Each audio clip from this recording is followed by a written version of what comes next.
Hey everyone, it's Linda Rossetti from RU Collaborative. I hope you're well and that the semester continues to be going great for you.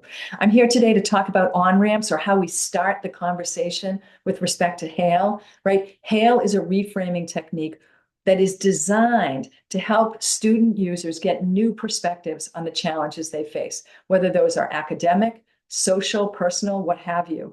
The tool is really designed to help them begin to ask new questions of themselves so that they can reset and really feel empowered to keep going on whatever the things are that are in front of them.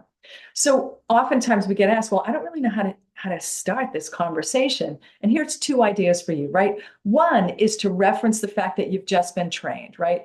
For example, I was recently trained on a new technique, which is really interesting because it's a reframing technique that's designed to give you a new perspective on the challenges you face, right? That statement alone can be a simple way to ask the student, like, would you be willing to work with this? An alternative is to kind of put yourself within a group of others who've been trained. For example, we've recently been trained on this really cool technique. It's called HAIL. It's a reframing technique. It builds resiliency in students. Would you like to play with it a bit? Right. So those are two on ramps that allow you to begin the conversation. And once you begin the conversation, before you start the four letters HAIL, you need to ask the student to name a challenge to work with. It can't just be like, we're going to work my whole life.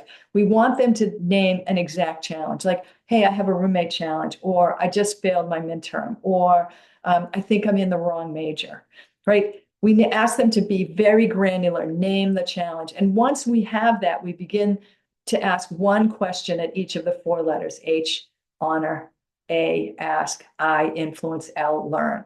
So ultimately, what HAIL is allowing us to do is to help the student ask new questions of themselves. We are there to create a holding environment. We pass no judgment. We're not sharing, we're not sharing experiences like, oh yeah, hey, my roommate had that happen last year. What we're doing is we're empowering the student to ask themselves new question, right? We're teaching them, how to fish. Instead of fishing for them and serving them a beautiful dinner, we're teaching them how to fish. So this technique, this ability to reset becomes automatic for them. And that's when we really shine. So I hope this is helpful. And again, hope the semester is going great. Thanks so much for your time.